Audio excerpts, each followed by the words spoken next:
Welcome to TheSystem.ca, the art and science of coaching, providing innovative information on the speed, power, recovery, wellness, strength, and conditioning for both athletes and active individuals. We are talking today to coach, veteran sports psychologist coach Warren Nye, and we're going to title this one here, The Wisdom from a Veteran Sports Psychologist Coach, Warren Nye. There you go. So Warren, I'm going to let you take it away, introduce who you are, and let's go from there. Sure, no problem. Thank you, first of all, having me on. I appreciate it. My pleasure. Second of all, again, it's Warren Nye. I'm a peak performance mindset coach for athletes. Everybody just calls me coach. I've been coaching sports, mainly hockey been involved in the game for all my life, but coaching wise for the past 40 odd years. And as a peak performance mindset coach, probably for the past 20 years, certified that for the past 20 years. Doing it prior to that, as well as I was standing behind the bench or managing up in the office type of thing for hockey teams. So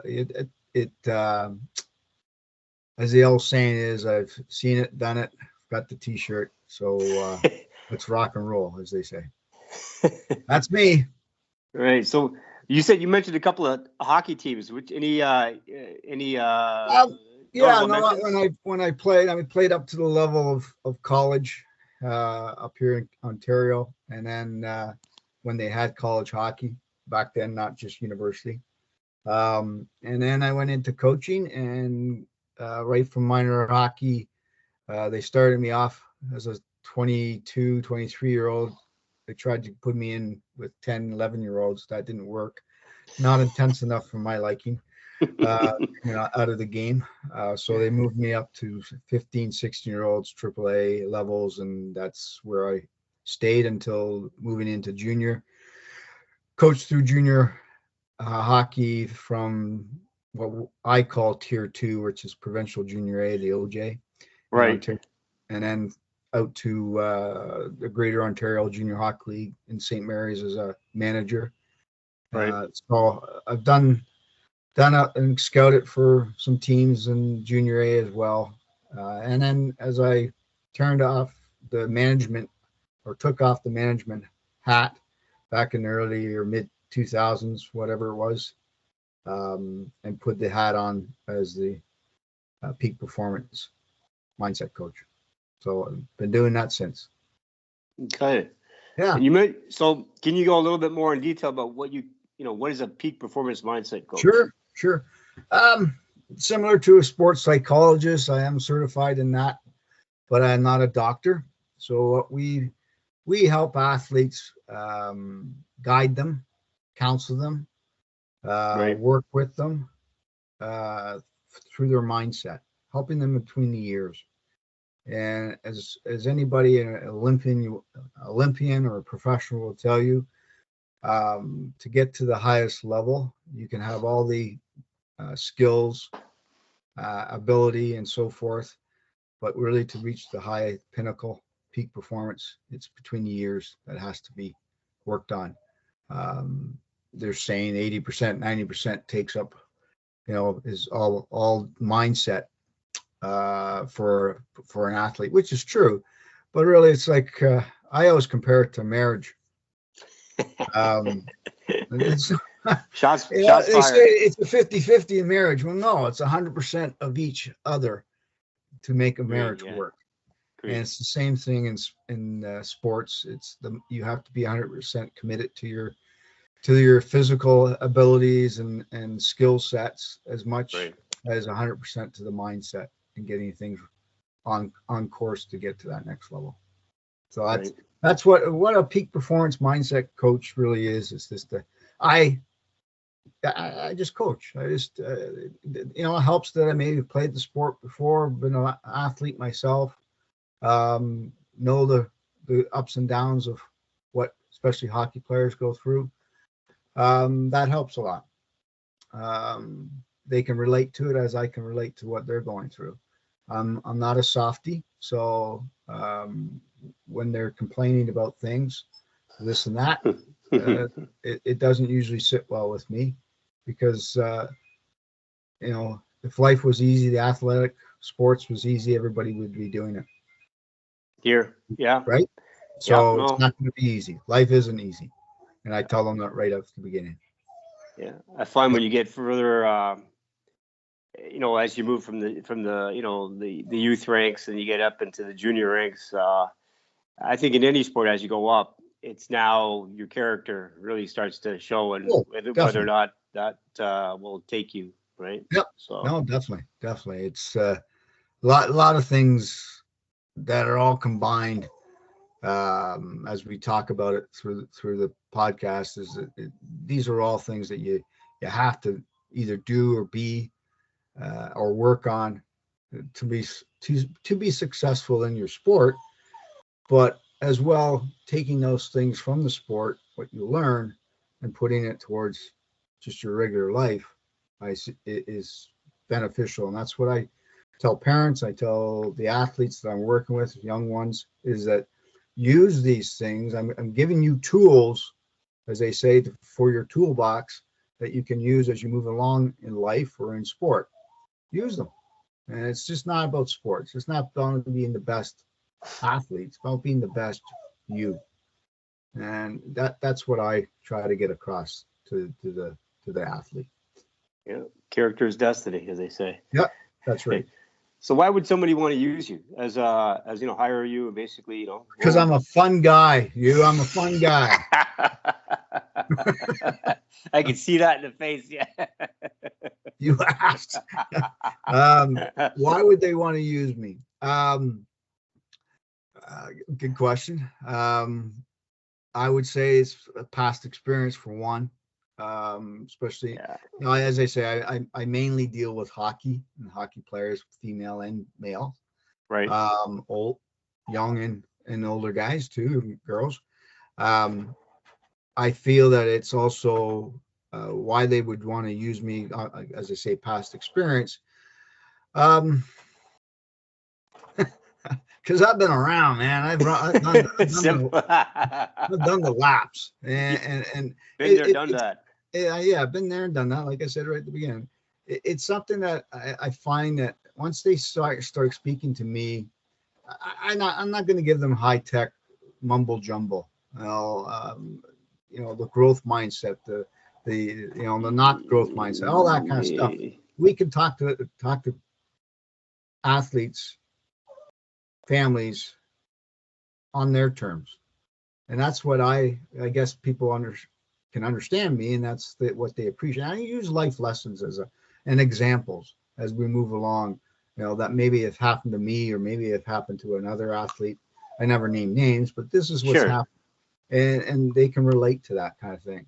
And we're not, again, we're human beings. We're all different. And I explain that to the athlete, is that I'm not going to treat you like I just treated somebody or talked to somebody else, because you're all different. I want to know what you are all about first and foremost, and then let's find out how we can service you, help you. Right. I think you said a key word. Down to earth, man. That's the bottom line. Yeah. And I think that's the way I like to be spoken to as well. Don't I walk in a lawyer's office, and God bless lawyers, we need them. But some of the stuff, mumbo jumbo, they tell me, basics. Just tell me the basics. I'm a simple man to a certain extent. Tell me the basics. And once they tell me the basics, I understand. Let's go. And it's the same thing here, and really, in my opinion, the mindset and what we do is simple, or what we should do, what we think about. It all ties into maybe some beliefs that I have and how I relate to life through my beliefs, and I relay those to people, never pushing anything onto anybody, of course, but just my beliefs.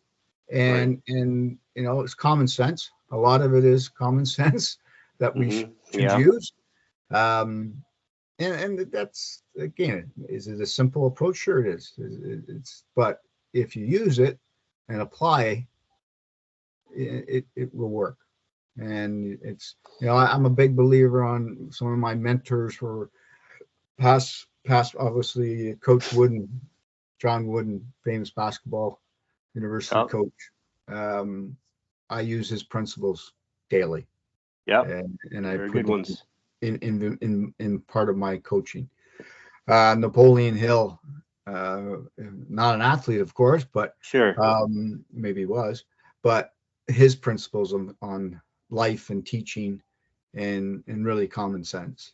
And I could go on others, but those are the people that I have looked into, researched, studied, even spoke with John Wooden at one time years ago. Nice. So, those things, do I want to be them? No, I'm being me, Coach Nye. Yeah. But I'm applying principles that I have learned and studied. And I guess that's why maybe I get attracted to people, and people want to work with me. Yeah. I think you said a couple of key things here, the word relate. Yep. And then obviously your beliefs, hopefully help relate to their beliefs, or a portion of your beliefs, and that, yep. Or you bring them up a little bit. But those are the key words: relate and beliefs. Sure. I think, and the other one there, I think it's really key. Like you said, when you go to lawyers, they'll give you legalese.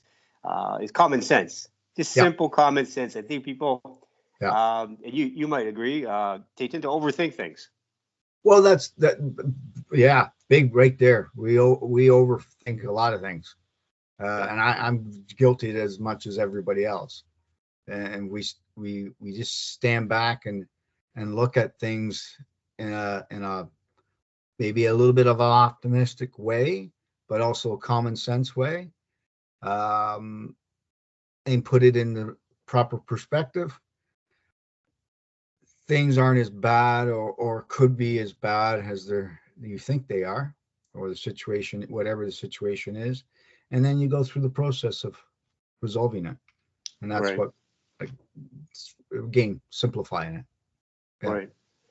So we talked about in our discovery call, and I want to kind of elaborate, as obviously some of these terms you can probably, as it relates to certain athletes maybe you work with. So let's go to the first one. Yep. Couple of concepts here. The first one being consistency. So how does that relate to an athlete? Well, we know with consistency, I mean, that's a common goal for most athletes or performers. It means performing at your best level under the different conditions and challenges. That's what it means. So that's what we try to. First of all, we have the understanding between the athlete. That's what that means. So you try to be consistent in your performance, whatever the reality is, whatever the conditions or challenges are. We got to stay consistency. And that goes from physical to technical to tactical to mental, mindset, everything, lifestyle, preparation, everything. Obviously planning, training, training, planning, SMART goals. If you use SMART goals techniques, I use SMART goal techniques with my athletes. I also use a couple other techniques in goal setting as well. But it's just staying consistent, knowing what you're capable of doing, as I explained to them. Like a hockey player, I asked them 5 things that they do well in a game that will help them and their team win. 5 strong things. And that's, if you continue to do those without thinking in the game, because it's a game of read and react. But if you do those consistently, game in, game out, shift in, shift out, you will be successful. Agree. That's just consistency. Yeah. Again, we don't want to be thinking about it. We just want to be doing it. Mm-hmm. And there's a big one here. There's obviously a difference between confidence and cockiness. Yeah. I'm sure you've seen your share of both.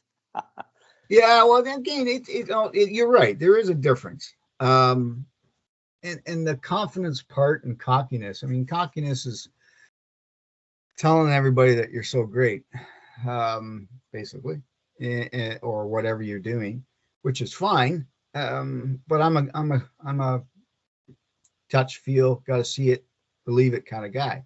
So if you're showing me that you're so great, that's great. But that's all depends on to your character as well. It goes along with confidence.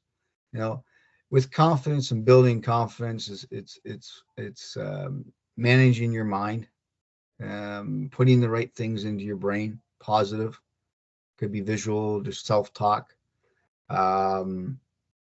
We try to change, like using your mind as relating it as like a TV.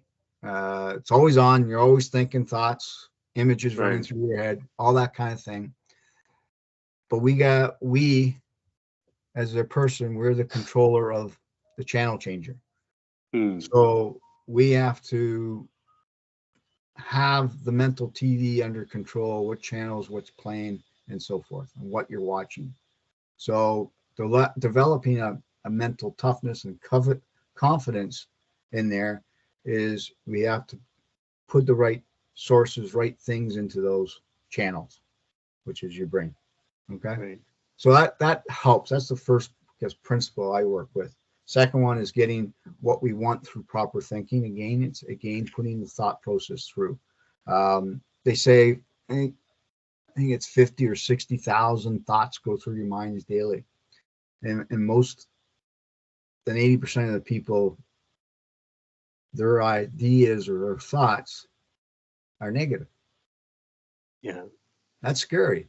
So I'm an optimistic type of person, which drives some people nuts, which is fine. I think it's funny, but I'd rather be that way. Yeah. No, I agree. So simple as that. So we've tried to get the athlete to change their thinking as best as possible, and that's what goes in, what goes out, and that's your feelings affect your thoughts, and thoughts affect your feelings, and that will help you gain more confidence. It's really what you put in your head, and then training yourself to continue to do that. So those are on confidence versus cockiness. The player or the athlete or whoever is cocky per se, they're probably, I always think, and I could be wrong, this is my own opinion, they're usually not as confident as they say they are. That's why they're cocky. They're trying to either imitate somebody that is successful, and that's the way they think they should be, or they're actually self-conscious of what they're actually doing or thinking. That's why they're perceiving to be cocky, but in reality, they're not. Right. And it's like a bully. Yeah. Bullies aren't. They're just bullying because they want to be wanted. Yeah. They want either to be wanted or they want to be the center of attention, whatever. And you can switch a bully into being probably a nice person. It's just by caring for and talking with that person, asking questions. And usually they're not bullies. They're just looking for something, they're looking for attention. And that's what cockiness too is. They're looking for attention. Yeah, I would agree. Yeah. And what about, along the same lines, a person who's a sense of entitlement? Oh, welcome to the new generation. I was just going to say. Sorry, like I say, I'm pretty blunt. I'm not punches. You know what? We're entitled, and there's no fault in that. I was thinking about that the other day. I was talking to somebody about the entitlement of some of these players. I think I even posted something on Facebook about it. It's not so much that times have changed. When I grew up and played, you played, you shut up, you did what you were told, and if you weren't playing, you did what you were told. You sat up. Different now. the society's and has taught us, or is teaching the younger generations, that everything is right there for them. The cell phone, information, worldwide information is right there. You get it in seconds. So I'm entitled to know what's going on. I'm entitled to have this because I saw it 5 minutes ago. And that's the mentality. It is just the mentality. We don't know, and maybe that the generation that is bringing up these kids that are in their maybe 40s, late 30s, 40s, 50s. Right. They've just left the generation of the cell phone wasn't around and so forth. It did come in, the computers and all that kind of stuff, but it wasn't as fast. So you were taught to wait, be patient. When I grew up, we didn't have anything of that sort. For sure. As a kid and teenager, had the 90 push button phone, landline. It was a dial up. Dial. And no messages, no voicemail, no nothing. You had to write the message down, take a message. And if nobody answered.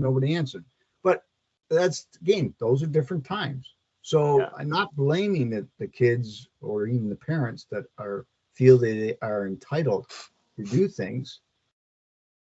It's just where they've been brought up. I feel sorry for them, to be honest with you. Yeah. Because they have no patience. Very little patience.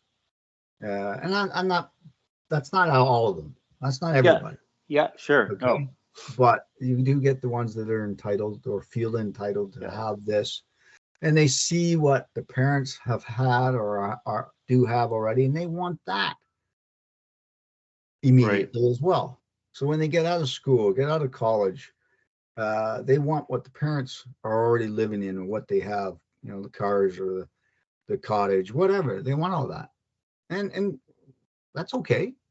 You got to go out and earn it, but they don't, they think it's just going to happen. Yeah. In some cases. So entitlements, again, I don't blame anybody, and how you deal with it in an athlete aspect, because I have that. I mean, kid's been great up through minor hockey, up through draft year, whatever you want to call it, 16. He's going in to play junior hockey at 17. Why am I sitting on the bench?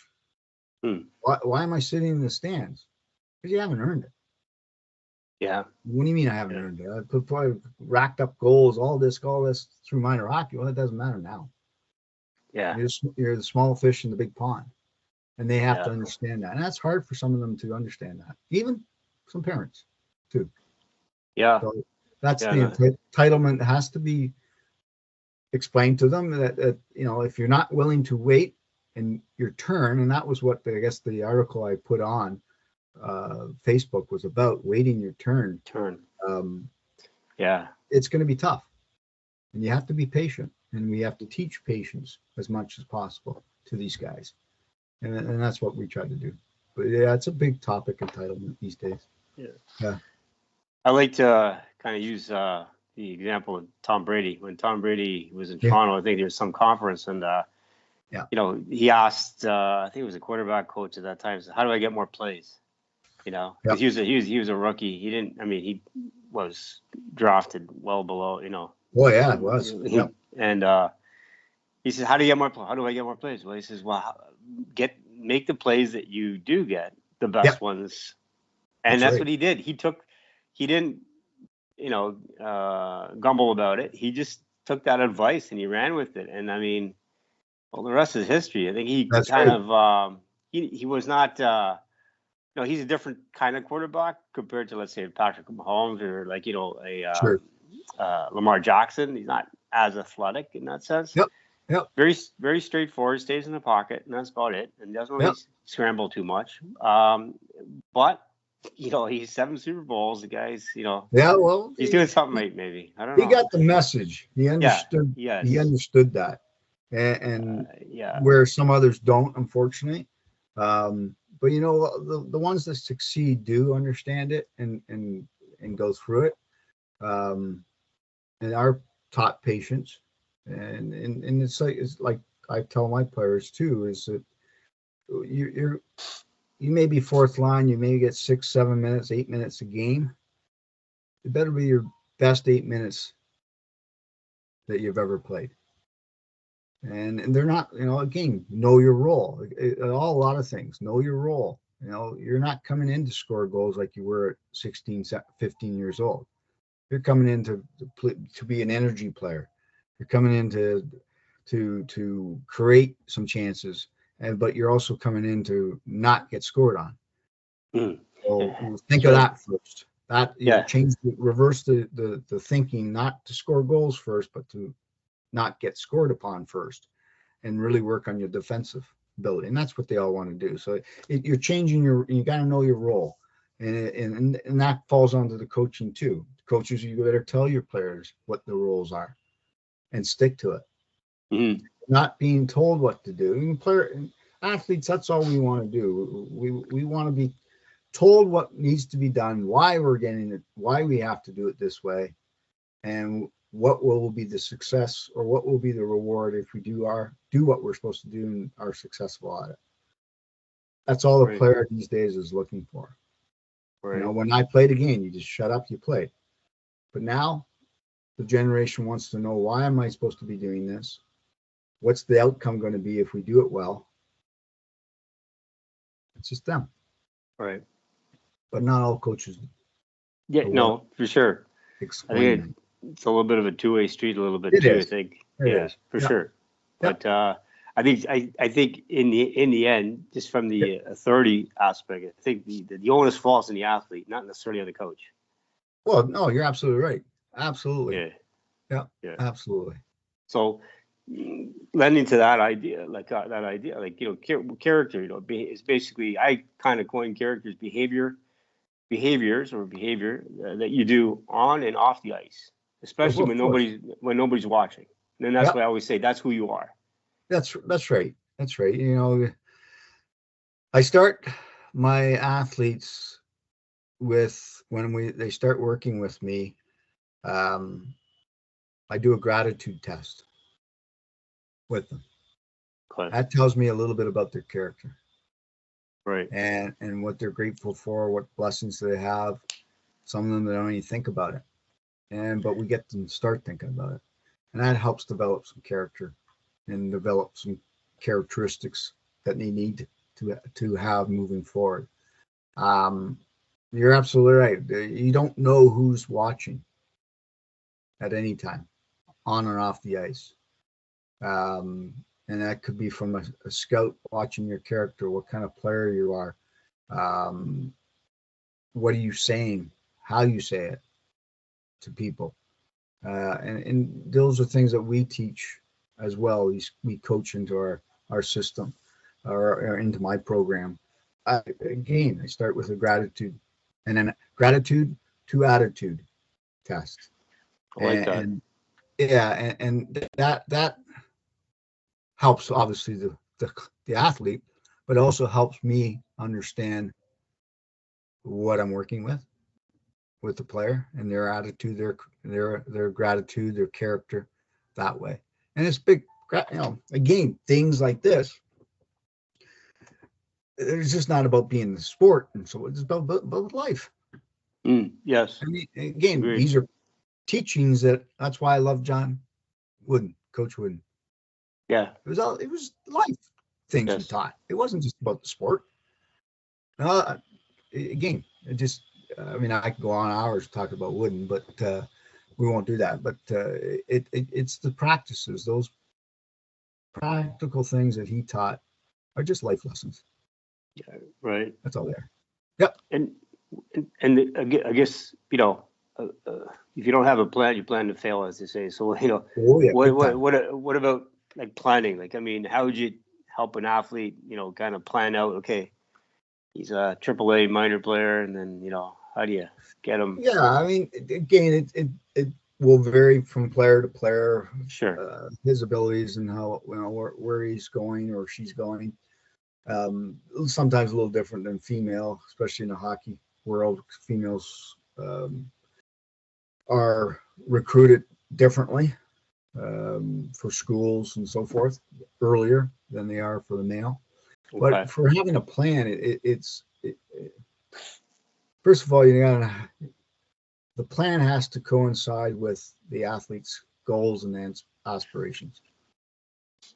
Right. And what is the ultimate goal? That is what I need to know from an athlete when we're planning something. We break it down from a 6 month to a year goal, to 2 year goal, to a 5 year, to a 10 year. And I have them all do it as an assignment, break it all down, and then break it down into mini goals, if you want to call it that. How am I going to reach that 6 month goal? What's it going to take? Right. Timetable on it. Is it going to be a month? Is it going to be 2 months? Into that 6 month plan? Is it for that year plan? Where am I going to be in 6 months, obviously, but where am I going to be in 8 months? How am I going to, the beauty with a plan or goals is they can be adjusted. They can be moved around. They can be changed. Where you have high expectations, they don't always work with a plan. And having high expectations is not really, my eyes, a goal. Your high expectation may be to play in the professional hockey. That's great, but it's going to take a lot of planning prior to all that, and those are goals in my eyes.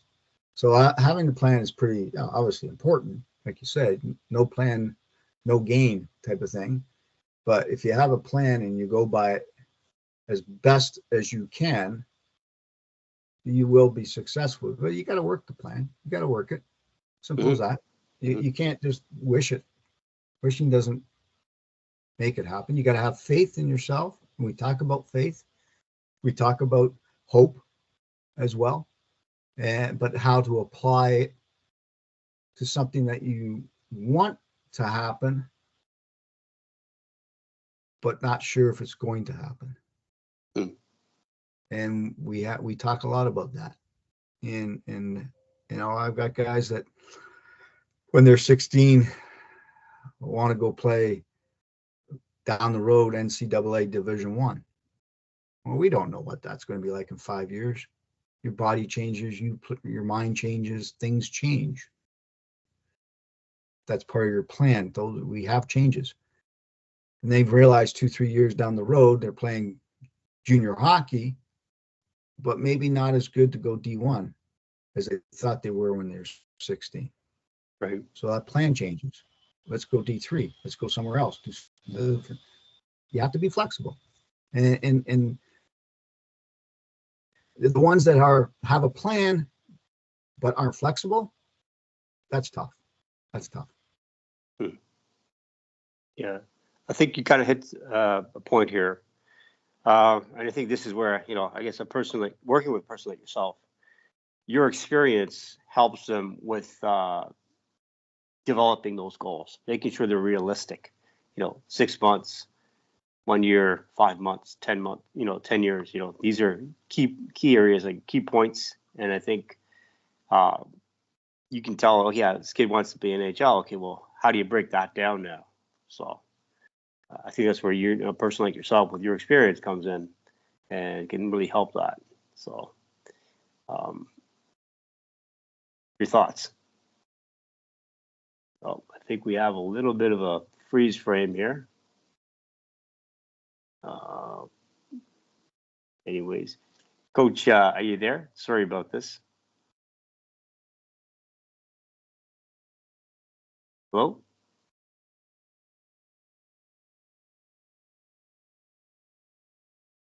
Give a few minutes here for maybe some technical issues here.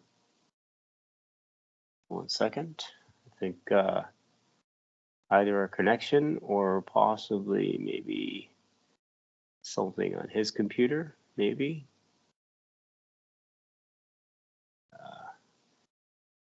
See if we can message him a little bit here.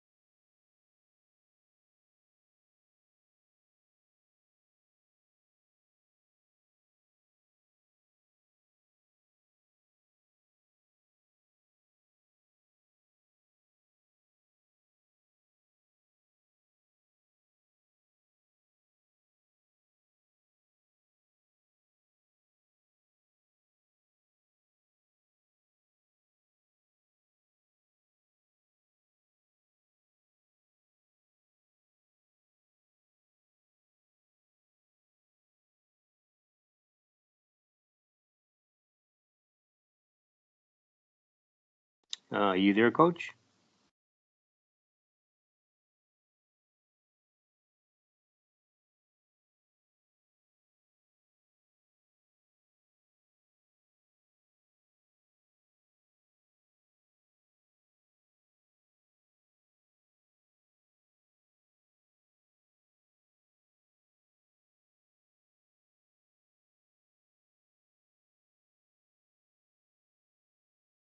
We good? Hopefully we're back. You got me there. There you go. Okay, there you go. I'm Perfect. here. Okay, so we had a little technical difficulties last thing, so we're gonna have to maybe split up this. So if you see an interruption in the podcast, no, don't worry. It's just basically technical difficulties. But anyways, we left off last week, and basically we're talking about having, we finished off with having a plan, and now we're gonna be talking about your take on a practice player versus a game player. So, Mike is yours. Okay. Well, way I talk to athletes about being, the difference between practice and playing is that you're practicing a certain technique, your skills, habits. You're practicing, repeating, and so forth. How do you turn that into a game situation? Is you got to let go of what you're thinking and just play. Open up your mind and just do. Be in the moment, be in the now. What we find that is that, I watch this player, he's fantastic in practice, works hard, has all the moves, has the great shot, if he's a hockey player. Then in game situations, then he noticed, can't do anything. And usually it's the fear factor that's in the mind of the player. There's no pressure in practice. Sure, yeah. But in a game, there's pressure. Right. So it starts with the mind. He has all the abilities, or she has all the abilities and skill set to perform well in a game, but he or she is hesitant and fear of failure, feel of not having it done perfectly, because that's what he or she's been doing in the practice. So we have to explain the difference between the two and then conquer that fear. And conquering the fear can be starting with imagery, visualization, doing it properly, just like you did in practice, but put it in a game situation. Self-talk, big factor here. Self-talk. Those are really the two things that you want to create for them to think about, to visualize, to create what we call the emotional state that is in a game situation. So that's really the the difference between the two is the mindset. Right. Yep. And what would you say, like, our next thing would be talking about value and time? What's important? Yeah, simple. Boom, that was quick. What is important?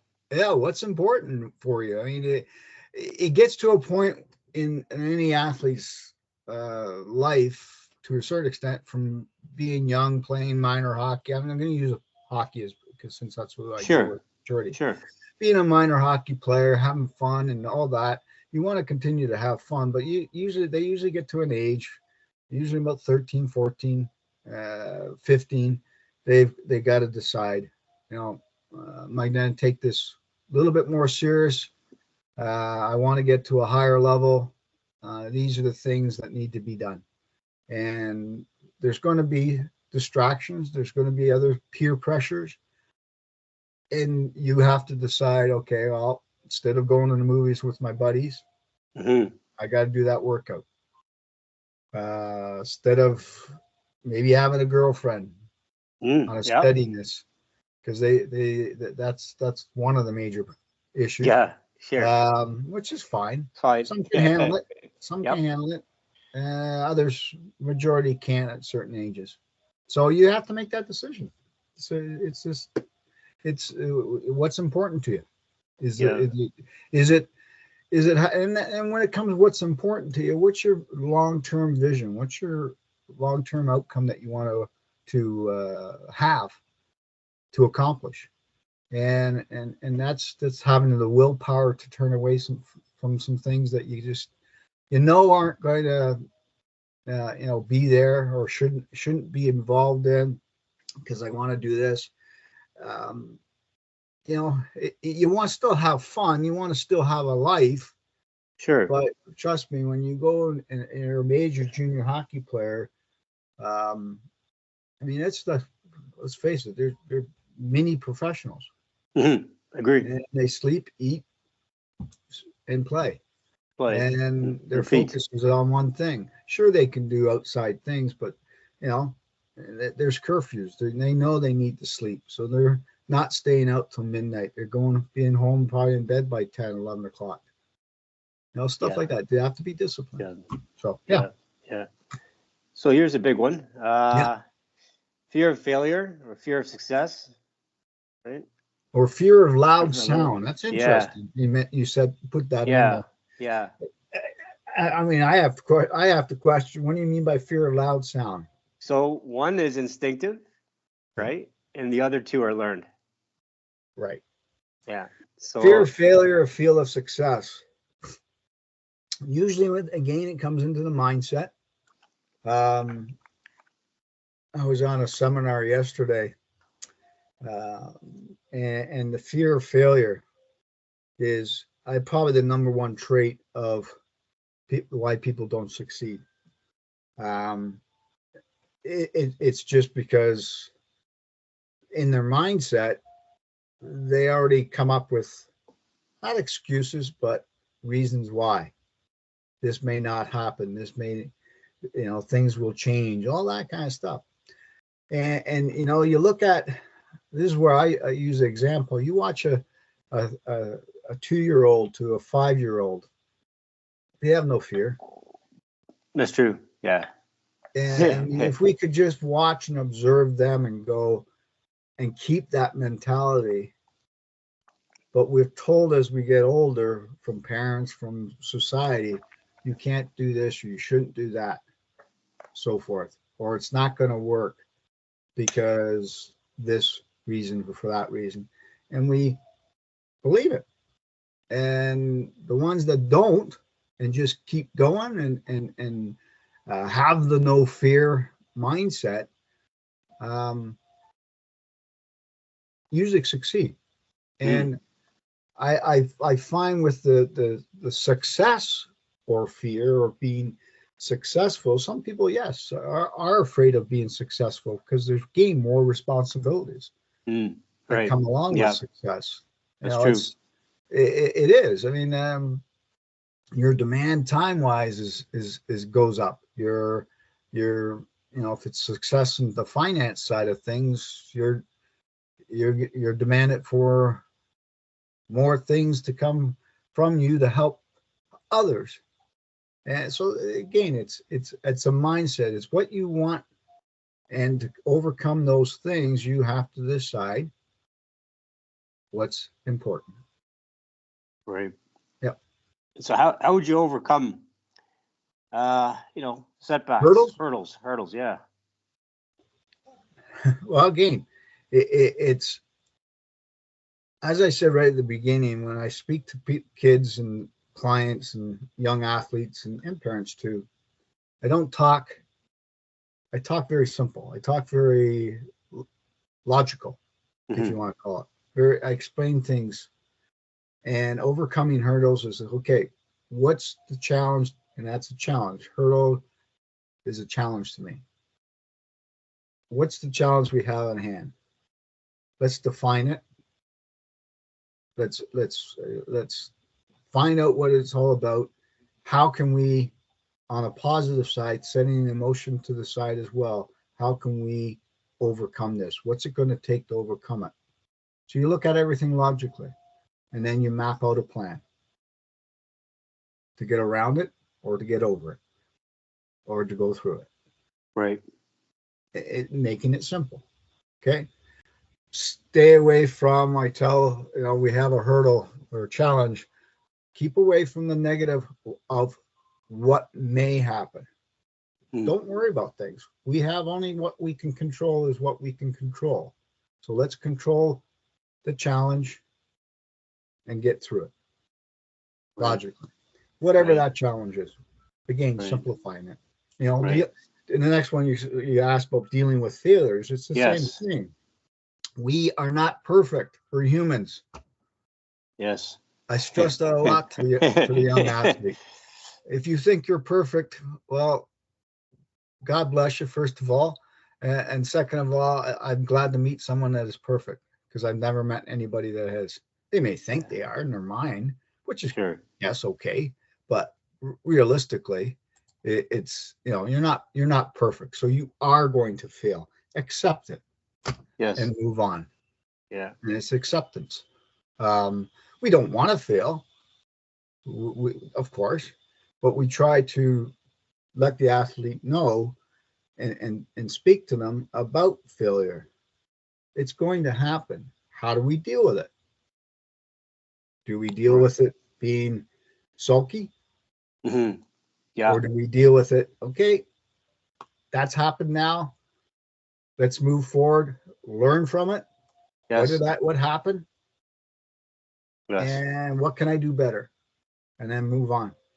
Right. Again, it is simple to what I say and what I'm saying, but it's true. It's true. It's just looking at things logically.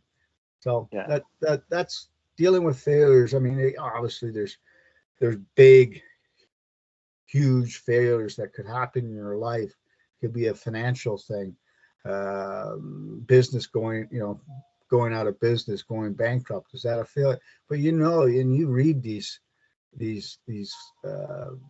successful people, they may have gone through 2 or 3 businesses that have failed, but they regroup and they recover, they learn from them, and they grow another business. Yeah. That's all they do. And that's what they'll tell you. I'm not going to do it this way because it didn't work. I'm going to go try it this way. Right. So without naming names. Okay. Yeah. I can't remember them anyway, so don't worry about it. Okay. Yeah, that's good. Who is the most challenging person that you had to deal with? Without naming names. Honesty? Parents. But anyway. You can put that in. We're talking hockey here. So okay. Hockey players and so forth. You know what? I've never really come across any challenging. I guess the one challenging thing that I have with some players, and there's a very small group, a handful, that they aren't realistic. Okay. They think they know, and they think that they're better than others, which is great, but they can't take constructive criticism on certain things to get even better, because they think that they already are. So that's the challenge I have with some athletes. How do we overcome something like that? Is that we just keep talking to them and pointing some things out and asking them questions. Do you think, how did you play in that game? And they get, I watched it. I observed the game. Right. How did you think you played? And they would tell me, yes, I played this and this and this. I thought I did well. I said, well, I may say, okay, yeah, I agree with some of those points. Not sure about the other points and what game you were watching or one I was watching, but here's what I observed. And it's all just constructive criticism, points that maybe some things you can work on to make you even better. And if they're willing to do that, then that's fine. But that's the challenging, and there's no really one person per se. There's a group of them, and for whatever reason, it's reality. It's, we tell them the facts that as an athlete or as a hockey player, there's it's less than 1% that are actually going to go play professional hockey, and that's just reality. There's facts on that. So if you think you can be in that 1%, that's great. Strive for it, and that's okay. But it's going to be a long road. It's not going to be straight. There's going to be ups and downs, and we help you prepare for that. Right. So, but the easiest type of people to work with, on the other hand, Yep. are realistic, and they have a goal in mind, a real set goal in their brain that they want to accomplish in the game. I ask players when I'm dealing with them for the mindset, but I also as an advisor too, is what's the ultimate game plan? What's the ultimate goal with this game? The common one is to reach the highest level of the game. Okay, that's great. What is that? Let's be more specific. Oh, I want to play pro. Okay, great. Play pro where? NHL, AHL, East Coast, Europe. Let's be more specific. And then we break it down into goals. And that's realistic in their mind for them. So they understand. So those are the easiest guys and girls that understand that. I get them if there's a challenge of them not seeing what maybe I foresee. I get them to watch a lot of video of players that have gone in, that are playing now or gone in the past that have moved on to high expectations or high levels of hockey. If it's D1, NCAA D1 that you want to play, well, this is what it's going to take, blah, blah, blah, blah, blah. Training wise, mindset training, so forth and so forth. Here's a guy that's done it. Right. Watch how he plays from when he was junior to when he's playing NCAA and when he's playing pro now. Tell me what you see from those three things. We get him to do some homework on that. It could be the skill set, just could be the attitude of the player. And I get the history of them and so forth, and we talk about that. That brings some guys back into reality. Right. That's for sure. Yep. So what ages in sports, I guess, and levels have you worked with? Oh, I've worked from a young age. I guess the youngest I've worked is, I'm just thinking now, how old is he? 9. Wow. 9 years old. Must be pretty mature for 9 years old. No? Well, I mean, this is more so for the confidence building. Okay. For the young lad, and consistency. Very smart, intelligent young fella. I deal with, again, ages. It's usually from 12, 13 years old up. Okay. Oldest one I've probably worked with as an athlete is a golfer that was in his 30s. Okay. The majority of my athletes that I work with is hockey, because that's my passion first and foremost. Sure. Right. And where I've been involved in all my life. But as I say, I worked with golfer, worked with gymnasts, Olympians, and a young Olympian, shot putter, couple baseball players. But in majority of the hundreds that I've worked with, athletes or hockey players, and in their ages are youth through up to young adults, because it's the toughest time in the life of a hockey player in their own life, dealing with so many other peer pressures. And as a parent, or maybe I'm not sure, so I shouldn't say that, but as a parent, they don't always listen to us, our own kids. Mm-hmm. They're willing to listen to somebody else, could be uncle, friend, aunt, whatever, coach. Mm-hmm. So when people come to me and say, "Hey, I feel my son needs a little bit of help in the consistency or confidence or preparing themselves," I tell them the same thing as probably what their parents are telling them. Yeah. But they listen to me and go do it. Yeah. And they go, see, this, but dad or mom's going, holding their breath, saying, "I already told them that." I said, "Yeah, I know you told them that." Yeah. They just need it from a different voice. Yeah. So I think that's I think with in your next section, and you tie into some of those things, is, need 6 things: is direction, discipline, drive, dedication, motivation, enthusiasm. You're right. They all need that. That's what it takes to be an athlete. I think the one thing I'm just going through right now this week is what we call it's purpose, passion, first and foremost. What's the purpose? What do you want? Why are you doing it? And then your passion comes in. The passion will follow and push you through to your purpose. And those are great things to talk to an athlete about, because again, it gives them, as an athlete yourself, we are very systematic people. We like to have it structured. Yes. Right? Especially in a team sport.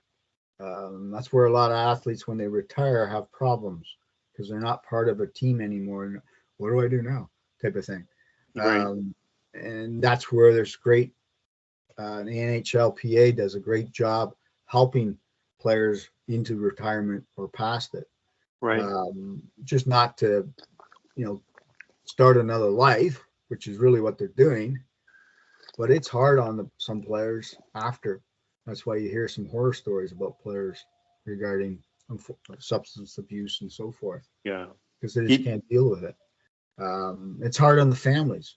Mm-hmm. Yeah. All of a sudden, you're at home all the time, and you've got young kids, and your wife's going, "Who are you? Why are you here? Get out of here." Yeah, exactly. Yeah. So the athlete feels bad about that. So, but that's where the purpose and the passion come in, along with your 6 that you mentioned there, that 6 things that all athletes need. I always like the tie in those other 2, the 2 P's there, even on top of those 6, because that will bring all the other 6s in the line, in my opinion. Do you think some of these guys, we tend to identify with something sometimes externally, this guy's a doctor, this guy's a lawyer. You tend to identify with the profession. So when the profession goes away, do you think that could be part of it? Like where, sure it is. Yeah. So they tend to identify. So their identity is wrapped up in the profession, as opposed to who they are as a person. Well, that's and again, that's a great. You hit a point right there. Who are you? And when I talk to young athletes, I ask them who you are. Who are you? And they'll come back and say, Sam, I play hockey. Right. Athlete. Are you? That's what you do. Yes. In your spare time, really. Yes. But who are you? And I get them to think about that. Especially the older, the guys in their 16, 17, 18, 19, 20, those years. Because you're a hockey player. Maybe you go on to play college hockey and pro hockey. Yeah, you're a hockey player. That's your profession, say. But who you really are, that's who you need to identify. Because when you finish hockey, because it's only for a part of your life, very small part. Yes. Then who you are, and then you can branch out and do things. Yeah. And I think the ones that are successful with retirement after playing the game for a fair bit of time are the ones that know who they are. Sure, they can stay in the game in some capacity, which a lot of them do, and a lot of them don't. But, the ones that do stay in the game, they know who they are, but their passion is still in the game. Where ones that step away from the game and do something else, they love hockey still. Mm-hmm. They love watching it. Maybe I can tell you a lot of retirees don't watch hockey very much. Unless they're part of it still, right? Because it's not the same. Yeah, for sure. They dissect it too much or whatever, and it's just not fun. They want to be part of it or not.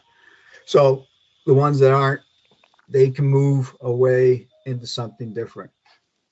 And that's where a lot of corporations love these athletes. They're retiring at 30, 40, 30 years old, say, to bring them in, the corporations, because again, that's a team aspect. Right. So again, those are things that the knowing who you are. You're not a hockey player. Yes, you do that, and you do it well, and you maybe want to do it as a profession, but then it's a profession, just like a doctor or a lawyer, or a plumber or electrician. That's what you do as a profession: earn money to make a life, to support family. But who are you really? And that's where we get into that a little bit too. Right. Yeah. So when you're dealing with different levels, for example, youth, high school, junior, college, semi-professional, professional, what are sort of the challenges you tend to see with some of these different levels? Like, obviously, for you, youth is a little different than professional. Yeah. What do you see some commonalities sometimes? Yeah, I mean, youth, again, like you say, youth is a little different. You're dealing with a younger mind. That's the attention isn't. I mean, they're kids. Right. Sure. They're there to have fun. We got to keep it fun. Why aren't they having fun, or they look like they're not having fun from the perspective of a mom and dad? What makes the game fun for them is one of my questions. Being around your buddies, playing, just being on the ice, skating, so forth. What doesn't make it fun? Too many rules. Coaches yelling. I like that one. That's the rules. That's true. When you play, I remember watching this. It was a national film board. It was a split screen. Two different baseball games. One was just a bunch of kids getting together at a diamond, and then the other ones were all about younger kids, like probably 7, 8 years old, whatever. But organized, coming out dressed up like they're playing MLB. Parents in the stands yelling and screaming, right? The other kids, literally just put their gloves right in the pile and just toss. And one team is getting clobbered by the other team, and then they go, okay, last run wins, and guess who scores the last run? The losing team. That's right. So, and then they go back the next day, play again. That's right. Oh, I remember those days. Yeah. Yeah, that was just fun. Like, you never dwelled on the loss, or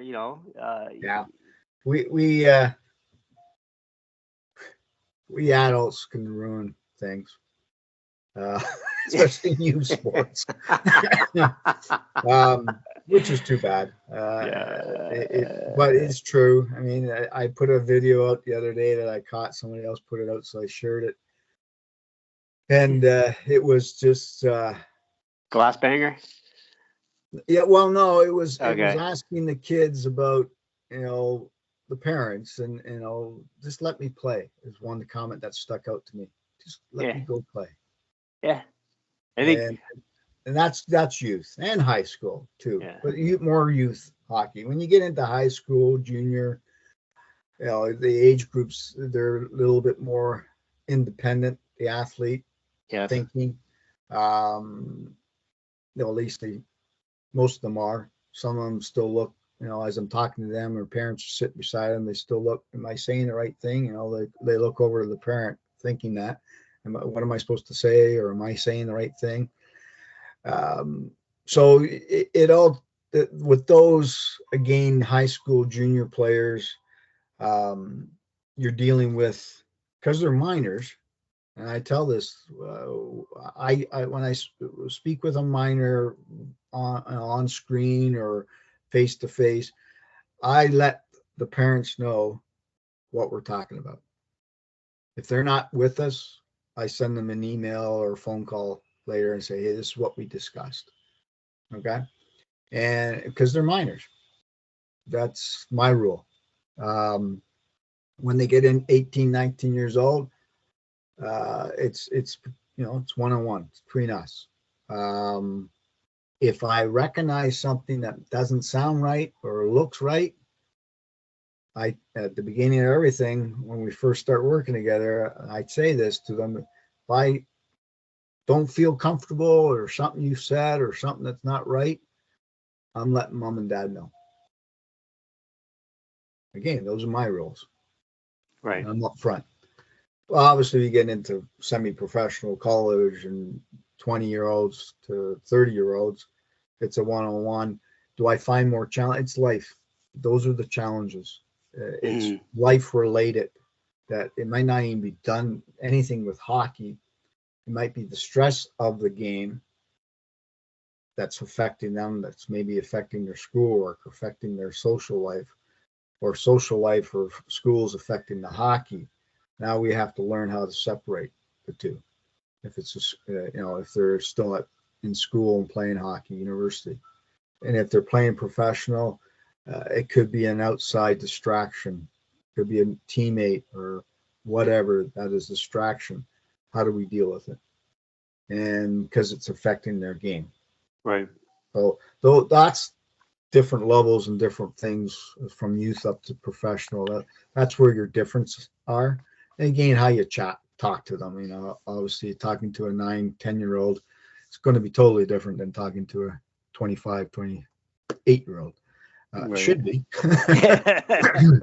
Some cases maybe not, but anyway. Right. But yeah, that's where I find the challenges can be almost the same, but just in a different perspective. Confidence, from a young lad to a mid-20-year-old, the confidence level can be really the same. Right. The confidence challenge could be really the same, but maybe different situations. But you're dealing with the same thing. Confidence, again, it comes from fear of making a mistake, basically. Or I've made so many mistakes, I've lost my confidence. How do I gain it back? Those are things that we talk about. And that could be from a 10, 11-year-old up to a 30-year-old. Yeah. Yeah. I remember one time attending this one lecture, and the lady was got a PhD, whatever, but she brought up all these different people: Steve Jobs, Oprah Winfrey, some other, Wayne Gretzky, Michael Jordan, right? And anyways, I didn't quite agree with her answer, and it kind of led to a course I took in university. I actually took it hoping it would boost up my GPA. It turned out to be, it was called Theories of Play. I'm thinking, how hard can that be? It turned out to be a lot of essays. I bet. I did well on the course, and the professor, Joe Levy, was a nice man. Anyways, three things I kind of picked up from him with respect to play, and this is his ideas. It was basically suspension of reality. Number one, internal locus of control. So you control that, how things go. That's right. And I always forget the third one, but I think it's kind of alluding to free flow, meaning that whatever situation happens from what you trying to put out, you accept it. So kind of like that baseball game, right? One team's getting clobbered. It's okay, just move on. It was just like it's water off a duck's back, sort of thing. And I think when you have when the kids probably are allowed to kind of just play, like you said, like just let me play. They're exhibiting these qualities, and these qualities here, I think, like Michael Jordan was not a very good free throw shooter or a 3-point shooter, and so he actually, I remember watching the one on Netflix, The Last Dance. And he asked the shooting coach, hey, can you spend some time with me after practice? And so here's a guy who just kind of worked at it. And I know people always look at success. Wayne Gretzky. He had a little small backyard rink, and you couldn't really skate around too much, but he learned how to play from behind the net, changed the game of hockey. Small space. And so he learned this. He would pretend he was Gordie Howe, Stanley Cup Finals, 7th game, overtime, sort of thing. But this suspension of reality. I think all these great guys sort of just like when they go into a situation, it's almost just like, okay, I'm back to my playground again, as opposed to, and so if they make a mistake, everybody gets down on them. They're like, oh, big deal. So what? It's just, What's that's why I say that to athletes. You made a mistake. What can you do now? Yes. It's done. Yes. It's history. Done. Yes. And you've got to, when you dwell on it, you're only going to make things worse within yourself. Yeah. Again, controlling what you can control, as you mentioned earlier too, is a big thing when we're talking to athletes. Okay, you made a mistake. Fantastic. Yeah. Move on. And I do say that. I say that's great. You made a mistake. Good for you. It's like playing a lottery. I say this when I don't win, I go, great, I get to play again. That's right. Yeah. Making light of situations too. I'm good at that. But and you have to learn that. Also, it doesn't matter what you do in life. We are a little bit. The greatest night. One of why so serious? Right. Why so serious? You have to be serious. This is important. This is a big game. So yes, it is a big game. It is a serious thing. But you're playing. It's fun. You're playing. You get to play. You get to enjoy it. You're one of the very few that get to do this. Mm-hmm. Enjoy it. And again, there was I think they were interviewing over the All-Star game. I think it was them. Chris Chilios, Ray Bork, Wayne Gretzky, and Wendell Clark. Nice guys to sit around and chat with. Yep. And they all came back to it's just a game. It was fun. And you have to have that mentality. Yeah. I mean, sure, they were great players in their time. Sure. Great athletes. But they just had fun. And we lose that perspective. We lose that as we're growing up. And it stems from no blame to put on anybody, but we take it a little too serious. We take 9-year-old hockey too serious. There's more systems in that game than some NHL teams. Come on, guys. Yeah. I remember a time going into a small town, and I went and watched a practice, and I think it was 8 or 9-year-olds, and I was watching them play, and they're trying to teach them systems and so forth. And this wasn't even AA hockey, single A. He could hardly pass properly, hardly skate properly. Guess what? That's what they should have been teaching. The fundamentals, and have fun doing it. Yeah. But we get, as adults, we get the winning is the end result that we need to be successful. Yeah. And associations have that mentality as well. And they put so much pressure on these coaches, especially in AAA, you got to win. You're right. Because we want the association to be a focal point, is that we're a winning association. What happens to the kids? Oh, they're just playing a game. Yeah. So it seems ass backwards, in my opinion. Where are you over in Sweden or Finland? They don't play competitive hockey games until they're 13 years old. Yeah, I heard about that. Yeah. Yeah. They wow, I think there's a few good hockey players coming over from there. I think so. Yeah. Yeah. We've got it ass backwards. But you know what? I think the Americans are catching on. Yes. And their development leagues, and they're going to be, if not better hockey players down south than up here. Hockey Canada, if you want to call it that anymore. I don't know what it is. It's lost its way. It's lost the purpose of it, and it needs to be revamped. But that's a different subject for a different time. Yeah, maybe we could talk about that. We'll put you we'll put you in the black screen and give you a different voice I'm waiting for the day that a couple of the kids I work with, I keep telling the parents, hey, would you like to come on a podcast and talk about minor hockey? Yeah, really.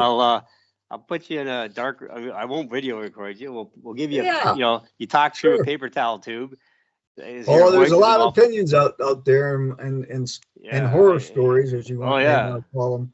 And I've got a few hundred myself, but yeah, it's unfortunate, but again, that all comes back to what we talk about, how that affects a young player and their mindset. And it's just not the mindset of into the game, being more confident, being more consistent, preparation, all those things, dealing with failure, dealing with challenges. It all stems from the game, but the outside pressure, the outside world as well. And sometimes it's just not the game that's causing their mindset to be challenged. It's the outside stuff. Right. Whereas you call maybe the white noise or the loud sound, whatever you want to call it. Right. And they've got to deal with that too. Yeah. So, so where can parents or athletes get in touch with you? Sure. Tap into your talent. Tap into some of your talent. Yeah, my website is www.mindoversport.ca.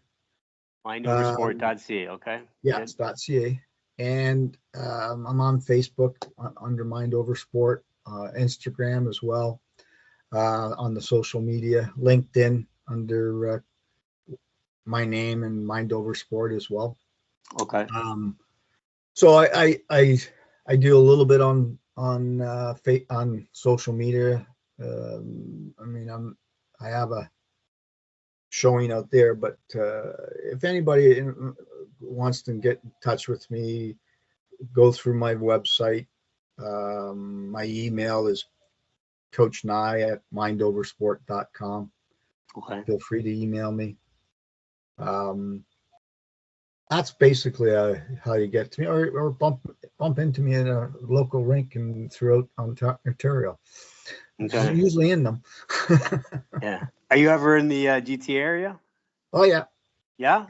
Yeah. Okay. And they're on not a regular basis, maybe once a month or so. I have a few players I look after that are in the GTHL, and then into junior that are playing junior hockey. So I do venture into Toronto a little bit to watch them, to observe, to encourage them afterwards, because win or lose, they still need encouragement. Again, the best thing you can do for, and parents know this. They all, we all want, my ending remarks here, if you want, we all want our kids to be successful. Yes. And and we want that. I know that. I do that for my own. I want them to be successful. Sure. But I also want them to be happy at whatever they're doing or whatever they're going into. And if it's just for fun and having fun and that's making them happy, that's great. We all want successful. Some parents just go a little bit overboard. You may have a child that is an exceptional hockey player. Great, let them play. Where it goes, let it go. But when you get other people involved that control or like to control things, that's where the player gets worn out too early or gets tired of it. The passion leaves and doesn't want to play and is not playing for the right reasons. And it's got to be their reasons, not mom and dad's, not their agent or advisor. Right. It's got to be their reasons. And I explain that to when I'm dealing with those type of players, and the parents are sitting there too. It's got to be for your reasons. And when that time they're not your reasons and you're tired of doing this, let us know, and it's okay. I do Right. get some weird remarks and looks from parents after I say that, I'll bet you do. Yeah. but Yeah. it's true. Yeah. There's been a lot of good hockey players that haven't gone on past 20 years old or so because they get tired of it.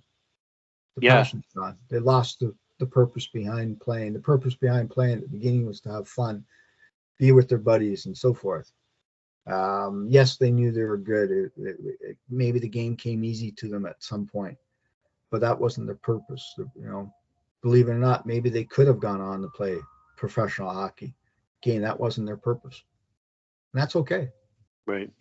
Yeah, that's okay. That's not a failure. No, for sure. That's knowing thyself. Yeah. Yeah. Yeah. So I want to conclude by thanking you. Oh. And be patient, because I know we had some technical difficulties. So I really appreciate you putting up with that. Sometimes these things happen. But I'd like to have you again on as a guest on the podcast again. Maybe revisit in a bit. Sure. Maybe a situation occurs, maybe that would warrant your 2 cents, as they say. Yeah. No, not that they're any worth 2 cents, but yeah, sure, anytime. Sure. Yeah.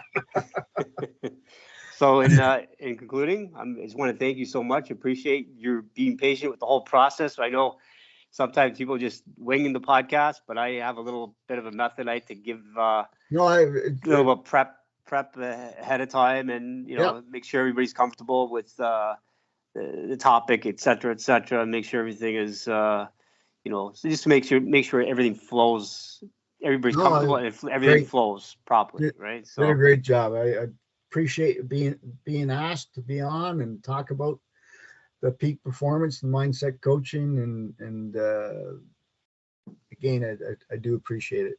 Yeah. So just one more time, we're just gonna get you to say your social media handles, the website, mindoversport.ca, right? Yeah, and it's Coach Nye. At Coach Nye is my handle at Instagram, Facebook, but LinkedIn and is the other one that's just under my name, Warren Coach Nye, and under Mind Over Sport. Yeah, I think people can, if you have already subscribed to the TheSystem.ca Facebook page, I think Warren, you're one of the guys on there, so yep. I think you follow me, so thank you, appreciate it very, very much. Listening to my gibberish there. That's all good. Gibberish is good, and you decide. It's just like you decipher whatever you want out of it, and if you can take something out of something, even if it's 1 point, you've won. Yeah, that's basically it. Again, so thank you so much, and we'll be chatting soon. All right, thank you. Take care. Bye for now. Bye. TheSystem.ca podcast disclaimer. We're not here to tell you that we know everything. We're just here to present possibilities. The information presented is by no way intended as medical advice or as a substitute for medical counseling. The information should be used in conjunction with the guidance and care of your physician. Consult your physician before beginning this program, as you would with any other exercise nutrition program. If you choose not to obtain consent of your physician and or work with your physician throughout the duration of your time using the recommendations given, you are agreeing to accept full responsibility for your actions. By continuing, you recognize that despite all precautions on the part of the system, the art and science of coaching, there are risks of injuries or illness which can occur because of your use of the aforementioned information, and you expressly assume risks and waive, relinquish, and release any claim which you have against the system, the art and science of coaching, or any of its affiliates as a result of any future physical or illness incurred in connection with or as a result of the use or misuse of this information given. All rights reserved. No part of this publication may be reproduced, distributed, or transmitted in any form or by any means, including photocopying, recording, or any other electronic or mechanical methods, without the prior written permission of the system, the art and science of coaching, except in the case of brief quotations embodied in critical reviews and certain other non-commercial uses permitted by copyright law. Thank you. Thanks for tuning in. If you like the content, please hit the subscribe button. Check out TheSystem.ca for more information on services and more content like this, and also products. Take care.